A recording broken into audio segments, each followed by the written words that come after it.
কিভাবে একটি কোকের বোতল থেকে মাথার টুপি বানালো, ভিডিওটি দেখবেন। প্লাস্টিক রিসাইকেল প্রক্রিয়া।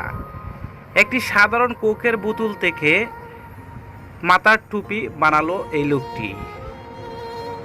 এত সুন্দর কারুকাজ করে এই টুপিটি তৈরি করতেছে।